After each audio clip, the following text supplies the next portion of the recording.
창세기 강의 58번째 시간으로 완전한 신앙이라는 제목으로 말씀을 보기를 원합니다. 이 시대는 성공지향적인 시대입니다. 성공한 사람들은 추앙받고요. 사람들에게 인기를 얻고요. 그래서 모든 사람들은 성공을 위해 어려서부터 달려갑니다. 아주 어린 아이들까지도요. 미래의 성공을 위해 준비하는 경우들이 굉장히 많죠. 학원도 한두 개가 아니라 심지어는 8, 9개, 10개까지 다니는 아이들도 있습니다. 그것도 과목별로 모든 걸 준비해야 되기 때문에요. 영어도 말하기 따로 배우고 쓰기 따로 배우고 듣기 따로 배우고 그리고 요즘과 같은 또 중국이 강력해지는 이런 시대에 살아남기 위해서는요. 어려서부터 또 중국어 과외도 합니다. 체력도 기르기 위해서요. 수영학원이나 승마학원까지 다니는 아이들도 있다고 하더라고요. 다 무엇 때문에 이렇게 어려서 놀아야 할 아이들이 그렇게 하루 종일 아침부터 밤까지 학원을 다니죠? 미래에 성공하기 위한 것입니다. 그런데 이렇게 성공에 대한 열망이 클수록요, 실패에 대한 두려움 또한 같이 커집니다.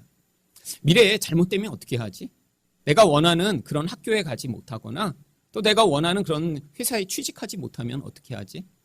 내 인생이 나중에 이렇게 원하는 모습대로 그렇게 살지 못하게 되면 어떻게 하지? 그 두려움 또한 아주 커집니다. 사람들이 그래서 이런 성공에 대한 집착이 클수록요, 실패에 대한 두려움은 점점 커지고요. 실제로 자기가 원하는 그런 삶을 살지 못하게 되면요, 거기에서 스스로가 파괴되고 또한 관계가 파괴되는 경우들을 자주 보게 됩니다. 그런데 신앙에 대해서도 이런 성공주의적인 관점으로 접근을 하는 경우들이 많이 있습니다. 예수를 믿으면 세상에서 부자가 돼야 되고, 예수를 믿으면 문제가 다 해결되어야 되고, 예수를 믿으면 아프던 모든 사람들이 다 나아야 한다. 바로 이것은 이 성공주의가 이 기독교 신앙을 왜곡한 대표적인 모습입니다. 여러분, 신앙이라는 건요, 하나님과의 관계를 이야기하는 것입니다. 하나님과의 관계가 이 세상에서 그렇게 성공하고 모든 문제가 해결되고 남보기에 인정받는 모습으로 나타날 수도 있겠죠. 하지만 그것은 보편적인 것이 아닙니다. 사람들이 이렇게 성공이라고 기대하는 그런 모습들은요, 사실 세상에서 소수가 누리는 모습이거든요. 예수 믿는 사람이 그렇게 소수의 삶을 모두가 살아간다면 그것은 뭔가 문제가 있는 것이죠. 하지만 이런 성공주의적인 관점으로 신앙을 바라보는 사람 가운데는요, 열심히 기도를 하면, 내가 하나님께 헌신을 하면 나의 삶에 혹은 나의 자녀의 삶이 그렇게 소수만이 누리는 특별하고 아주 그런 높은 삶을 살게 될 것이라고 착각을 합니다. 그런데 그 반면에 또 이 세상에서 내가 이렇게 열심히 신앙생활을 하는데 그런 모습의 삶을 살지 못하게 되는 것이 정말 두려워서 그런 두려움에 시달리는 사람들 또한 많이 있습니다. 그런데 오늘 우리 믿음의 조상이라고 나오는 이 아브라함의 삶을 보면요, 실패의 연속입니다. 특별히 오늘 본문에 나오는 이 16장에 나온 이 아브라함의 모습은 그 실패가 얼마나 큰 결과를 만들었는지를 보여줍니다. 바로 이스마엘을 하나님의 약속 대신 얻게 된 것이죠. 그런데 하나님이 그 인생에 개입하신 과정을 보면요, 어떻게 그렇게 하나님을 못 믿었을까? 정말 그것이 이상할 정도입니다. 왜냐하면 하나님이 아브라함을 처음 부르실 때부터요, 이 자손에 대한 약속을 끊임없이 그 인생에 반복적으로 주셨기 때문이죠. 창세기 12장 2절을 보시면요, 하나님이 아브라함을 부르실 때 이미 내가 너로 큰 민족을 이루게 하겠다라는 약속으로 그를 불러내십니다. 그런데 이 약속은 점점 구체화돼요. 창세기 12장 7절에 보시면 여호와께서 아브라함에게 나타나 이르시되 내가 이 땅을 네 자손에게 주리라 하신지라 자기에게 나타나신 여호와께 그가 그곳에서 제단을 쌓고, 하나님이요, 땅을 보여주시고요, 내가 네 자손한테 이걸 줄게 라고 하나님의 약속이 구체화되죠. 아브라함이 그 구체적인 약속을 받으니까요, 하나님께 예배로 반응을 합니다. 그런데 거기에서 끝이 아니에요. 바로 이 하나님의 약속과 관계된 부분에 있어서 문제가 생기려고 하니까요, 하나님이 놀랍게 개입하십니다. 바로 창세기 12장 17절이에요. 여호와께서 아브라함의 아내 사레의 일로 바로와 그 집에 큰 재앙을 내리신지라. 아브라함이 실수하고 아브라함이 하나님을 못 믿어서 애굽까지 내려갔는데요, 거기에서 그 하나님의 약속과 관계된 부분에 문제가 생기려고 했죠. 바로 이 애굽 왕이 이 사레의 아름다움을 보고 사레를 취한 것입니다. 사레가 바로 이 애굽 왕의 아내가 되어 그 하렘에 살게 되면 이제 하나님이 이 사레를 통해 주시고자 한 이 자손의 약속이 이제 깨질 것 같으니까 하나님이 아무 잘못도 없는 솔직히 이 바로의 집에 개입하셔서 재앙을 내리시죠. 그런데 이 약속은 이제 더 구체화됩니다. 13장 16절에 보시면 하나님이 이렇게 아브라함한테 약속하시는데요. 내가 네 자손이 땅의 티끌 같게 하리니 사람이 땅의 티끌을 능히 셀 수 있을진데 네 자손도 세리라. 하나님이요, 먼지와 같은 그런 많은 자손을 주시겠다고 구체적인 약속을 주세요. 근데 더 나아가서요, 이제는요 15장 5절에서는 그를 이끌고 밖으로 나가 이르시되, 하나님이요 아예 손을 잡고 밖으로 이끌어내십니다. 그리고요 하늘을 우러러 무뼈를 셀 수 있나 보라. 또 그에게 이르시되 내 자손이 이와 같으리라. 여러분, 약속이요 얼마나 구체적이고 얼마나 반복되고 있나요? 게다가 이 약속은요 이제 15장 13절에서는 하나님이 언약, 생명을 담보로 한 약속으로 이렇게 선포됩니다. 여호와께서 아브라함에게 이르시되 너는 반드시 알라. 내 자손이 이방에서 객이 되어 그들을 섬기겠고 그들은 400년 동안 내 자손을 괴롭히리니. 결국 400년 후에 벌어질 미래의 일까지도 이 자손과 관계하여 하나님이 약속을 언약 가운데 주시는 거예요. 아니, 이 정도로 반복되고 이 정도로 구체적이고 이 정도로 확실한 약속이면 믿어도 되지 않을까요? 그런데 이런 약속의 그 결국에 아브라함이 어떻게 반응하는지 바로 16장 2절이 이렇게 얘기합니다. 사레가 아브라함에게 이르되 여호와께서 내 출산을 허락하지 아니하셨으니 원하건대 내 여종에게 들어가라. 내가 혹 그로 말미암아 자녀를 얻을까 하노라 하매 아브라함이 사레의 말을 들으니라. 하나님이 이렇게 수없이 말씀하시고 보여주시고 개입하셨는데 나중에 결국 말을 들은 건요 사레의 말을 들었어요. 여러분, 어떻게 이럴 수 있죠? 여러분, 신앙으로 말미암은 아브라함은요 실패해버린 것입니다. 정말 완전한 실패예요. 하나님이 끊임없이 아브라함 인생에서 약속을 주셨는데 믿지 못한 아브라함. 그 실패의 결과를 창세기 16장 16절이 이렇게 이야기합니다. 하갈이 아브라함에게 이스마엘을 낳을 때 아브라함이 86세였더라. 여러분, 그런데 바로 오늘 읽었던 본문이 뭐라고 시작하죠? 바로 한 절 뒤입니다. 원래 성경에선 아브라함이 99세 때 여호와께서 아브라함에게 나타나서 그에게 이르시되. 여러분, 86세 때 이스마엘을 낳고 나서요 13년 동안 지금 하나님이 침묵하신 거예요. 여러분, 아브라함이요 지금 가나안 땅에 누구 때문에 들어왔죠? 하나님 때문에 왔습니다. 하나님이 이제까지 아브라함의 인생에 계속 말씀하셨어요. 그 말씀과 약속을 듣고 지금 살고 있었어요. 그런데 지금 이스마엘을 낳자마자요 하나님이 13년 동안 아브라함의 인생 가운데 말씀을 하시지 않는 거예요. 나타나시지도 않는 거예요. 여러분, 아브라함이 이 과정을 지나며 어떤 생각을 했을까요?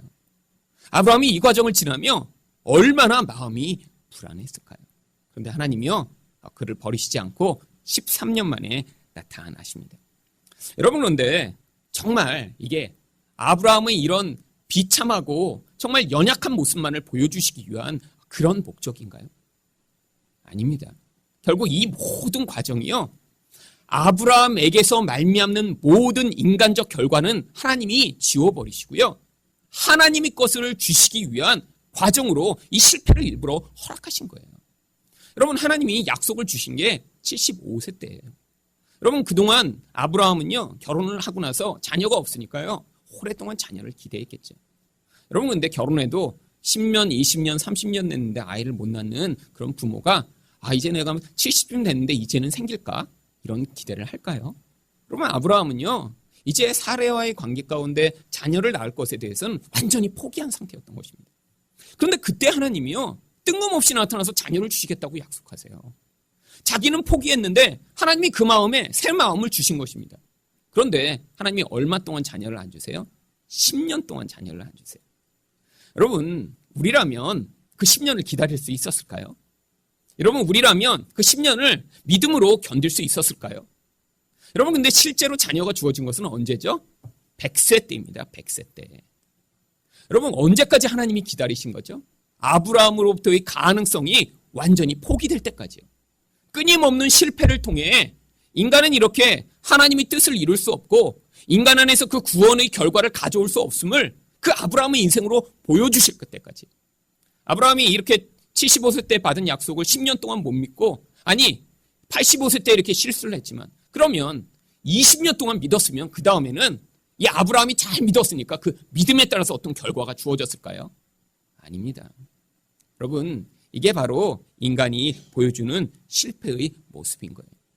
여러분, 이런 이스마엘, 이 영적 이스마엘을 바울 사도는 뭐라고 설명하냐면 갈라디아서 4장 23절과 24절입니다. 여종에게서는 육체를 따라 낳고 자유 있는 여자에게서는 약속으로 말미암나니라. 이것은 비유니 이 여자들은 두 언약이라. 하나는 신의 산으로부터 종을 낳은 자니 곧 하갈이라. 여러분, 바울은요, 이 하갈과 사레를 바로 두 언약으로 비유합니다. 바로 이렇게 하갈로부터 말미암는 그 결과를 신의 산 언약이라고 해요.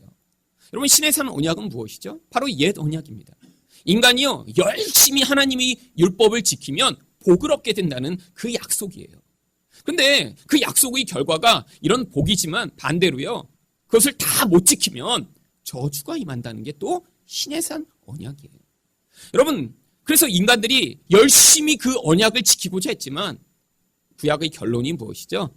인간은 하나님의 뜻을 완전히 행할 수 없는 존재라는 것이요, 바로 구약 성경 전체의 결론인 거예요. 하나님이 그래서 이스라엘 백성을 통해 이 신의 산 언약을 주심으로 말미암아 인간으로부터 이런 구원의 결과를 만들어내는 것을 애초로 다 무효화시키시고자 한 것입니다. 바로 이 영적 이스마엘은요, 이런 믿음의 실체조차 하나님의 은혜로 말미암아 주어지지 않으면 그런 의미 있는 결과를 만들어낼 수 없음을 보여주는 증거인 거예요. 여러분, 그래서 갈라디아서 3장 10절은 이 율법이 무엇인가 이렇게 설명합니다. 무릇 율법 행위에 속한 자들은 저주 아래에 있나니 기록된 바 누구든지 율법책에 기록된 대로 모든 일을 항상 행하지 아니하는 자는 저주 아래에 있는 자라 하였습니다. 이렇게 인간이요, 자기 행위, 자기 열심, 자기 안에 있는 자기 믿음으로 말미암는 결과로는요, 저주밖에 얻을 수밖에 없다라는 거예요.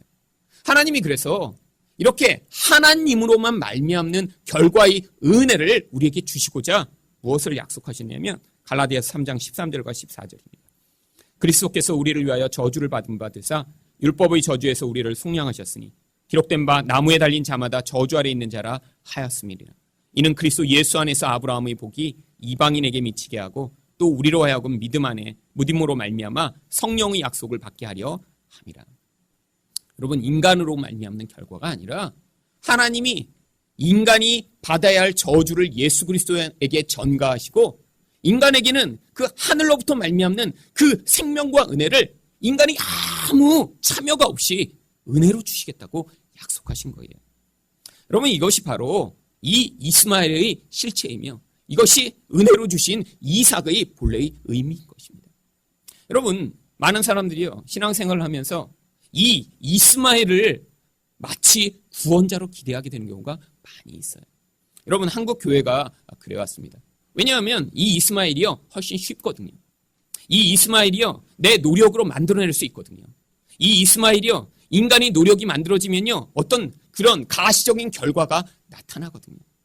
모든 인간들은요, 이렇게 자기 열심으로 자기 종교의 어떤 형태들을 만들어낸 다음에 그것이 내가 마치 구원받고 있느냐, 내가 마치 그런 어떤 노력의 결과로 어떤 수준이 된 것처럼 착각하게 되는 경우가 많이 있습니다.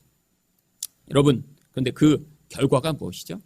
인간이 이렇게 어떤 결과를 만들어내면요, 이런 이스마엘과 같이 파괴적이고 온전히 생명을 구원하지 못하는 결과만이 나오는 거예요. 여러분, 바로 이스마엘이 이런 영적 실체입니다. 인간이 만들어내는 구원을 하지 못하는 이런 영적 실체, 이런 실체가 나타난 다음에 하나님이 아브라함에게 뭐라고 말씀하셨죠? 바로 17장 1절 하반절입니다. 나는 전능한 하나님이라 너는 내 앞에서 행하여 완전하라. 여러분, 하나님이 전능하신 것과 하나님 앞에서 완전하게 행하라는 것이 무슨 관련이 있나요? 여러분, 어떻게 우리가 하나님 앞에서 완전하게 행할 수 있습니까? 이렇게 이것 하나 믿는 것조차 실패하는 인간이 어떻게 하나님 앞에서 완전할 수가 있나요? 여러분, 이 완전은요, 우리가 행위를 완전하게 하고 깨끗한 도덕적인 생활을 하라는 것이 아니에요. 하나님만이 이 모든 것들을 이루실 수 있는 분임을 믿고 자기 안에서 자기가 만들어내는 가짜 구원자를 포기하라는 거예요. 여러분, 그래서 시편 26편 1절은 다윗이 이렇게 고백합니다. 내가 나의 완전함에 행하였사오며 흔들리지 아니하고 여호와를 의지하였사오니 여호와여 나를 판단하소서. 여러분, 다윗이 완전한 삶을 살았나요? 여러분, 다윗은요, 사람을 죽였습니다. 간음을 했습니다. 여러분, 그런 사람이 스스로 이렇게 완전하다고 얘기하는 게 사실 이상하지 않으세요? 여러분, 그런데 성경에서 이 다윗이 내가 완전함에 행하였다라고 이야기하며 뭐라고 설명합니까? 흔들리지 아니하고 여호와를 의지하였습니다. 하나님, 내 인생에서 이렇게 내가 왕이지만 내가 이렇게 선한 결과를 만들어낼 수 없습니다. 내 인생에서 이렇게 열심히 하나님을 따르고 열심히 이렇게 살았지만 내 인생이 만들어내는 결과는 이렇게 남을 죽이는 것이고 남의 아내를 빼앗는 것이고 내 인생이 이렇게 선하고 아름다운 그런 결실을 맺을 수 없는 자입니다라고 하는 고백이 바로 하나님을 흔들리지 않고 의지했습니다라는 고백 안에 담겨 있는 거예요. 이게 바로 완전한 행위이며 하나님이 요구하시는 완전한 신앙인 것입니다. 여러분, 하나님과의 온전한 관계는요, 내가 얼마나 지금 열심히 살고 있냐에 달려있는 게 아니에요. 우리 하나님이 우리 인생 가운데 어떻게 개입해 오셔서 내가 만들어내는 나의 구원자가 아니라 예수 그리스도 외에는 다른 것을 다 포기하도록 만드시는 그 과정, 그게 바로 이스마엘을 버리고 이삭으로 말미암아 구원자가 임하는 과정인 것입니다. 여러분, 그런데 인간은요, 얼마나 교묘하고 은밀한지요. 하나님을 섬긴다고 하면서도요, 끊임없이 자기가 만들어내는 이런 가짜 이스마엘을 구원자라고 착각하게 되는 경우들이 너무나 많이 있습니다.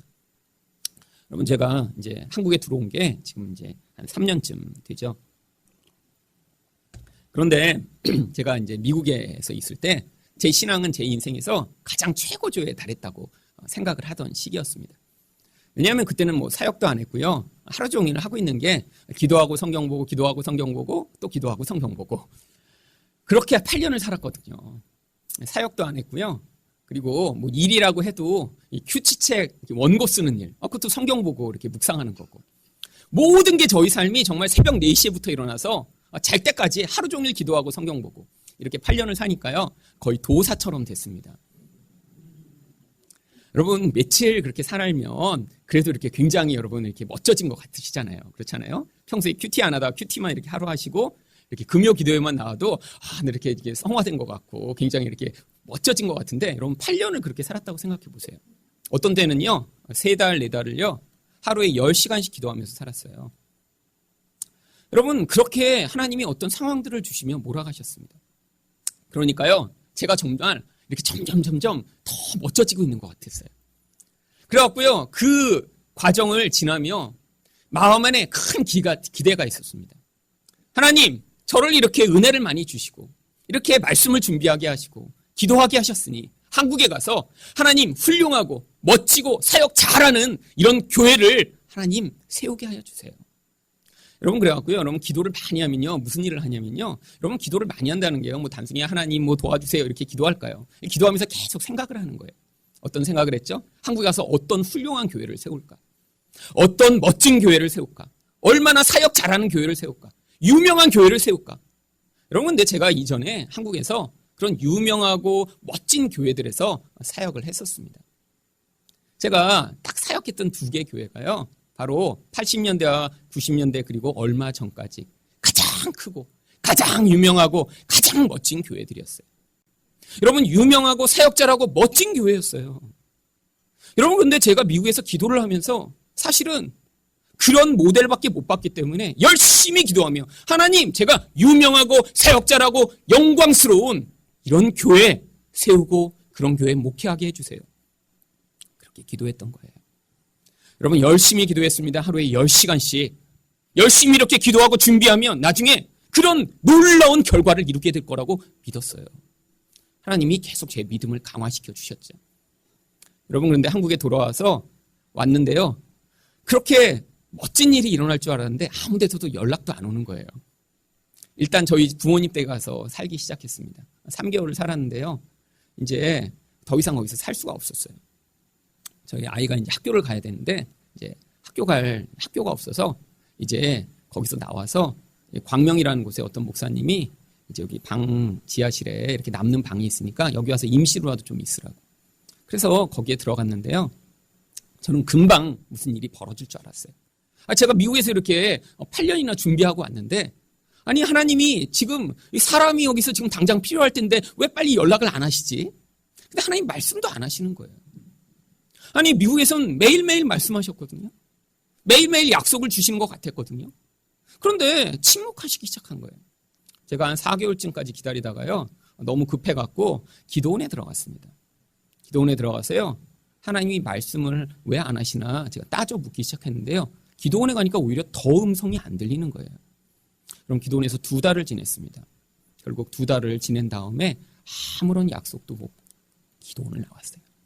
그리고 나서도요. 1년 반이 지났습니다. 여러분 제 안에서 너무너무 갈등이 시작됐어요.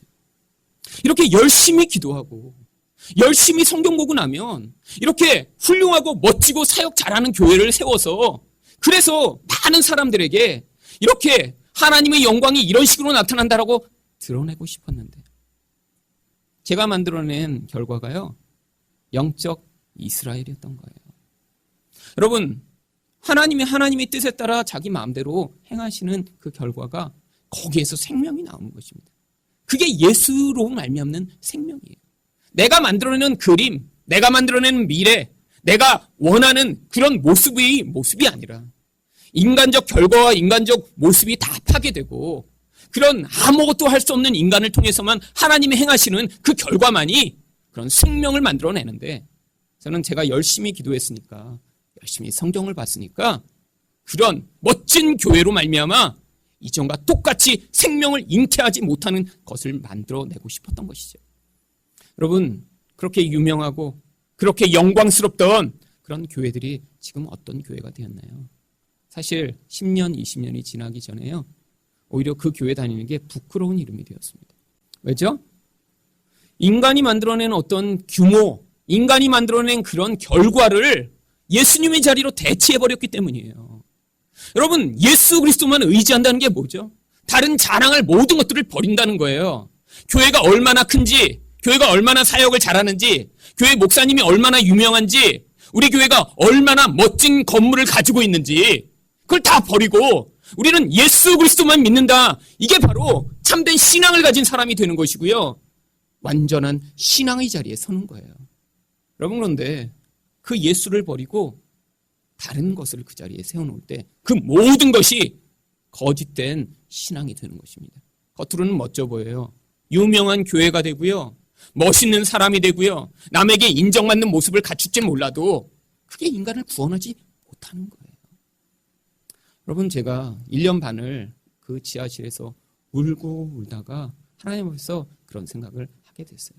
하나님, 제가 이 한국에 와서 이렇게 멋진 것을 만들어서 내 존재를 증명하고자 했군요. 이런 멋진 결과로 하나님, 내가 얼마나 은혜 받은 사람인가, 얼마나 남과 다른 사람인가, 얼마나 훌륭한 사람인가를 증명받고자 했군요. 여러분 제가 1년 반 끝에서 고백한 게 있습니다. 하나님 저 사역을 하지 말라고 그러시면 사역을 이제 안 하겠습니다. 20년을 준비해 왔는데 하나님 제가 그 사역을 내려놓고 우리 아이 둘을 내가 집에서 키우는 게 나의 사명이라면 하나님이 그 일을 하면 제가 죽을 때까지 살겠습니다. 여러분 진심으로 제가 그 고백을 했어요. 그럼 그 고백을 했더니요 3주 만에 개척을 해서 저희 교회를 세웠습니다. 여러분 그래서 이게 제가 만들어낸 결과가 아니에요. 제 안에서 욕망하고 제 안에서 열망하던 나의 가짜 구원자를 포기하고 났더니요 하나님이 사람들을 모아주시고 이곳에서 함께 예배할 수 있는 자리를 만들어낸 것이죠. 여러분 참된 예수 그리스도의 신앙만이 우리를 살리고 다른 사람을 살리는 것입니다. 여러분 이전에 다니셨던 교회의 그 영광을 여전히 붙들고 계세요. 여러분 그래서 이 교회가 아직 규모가 작고 몇 명이 없기 때문에 이 교회가 우리에게 부끄러운 존재 되세요. 여러분 이 교회의 사이즈 중요하지 않습니다.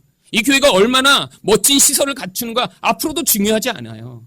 여기에 다니시는 여러분은요, 그렇게 인간이 만들어낸 결과를 의존하는 자들이 아니라 다른 모든 것 버리고 예수 그리스도만을 자랑하고 예수만을 붙드는 자들이 되시기를 예수 그리스도 이름으로 축원드립니다. 여러분들이 그 가짜 신앙에서 완전한 믿음, 하나님만을 믿는 믿음으로 이 시대 가운데 생명을 전파하는 분들이 되시기를 예수 그리스도 이름으로 축원드립니다.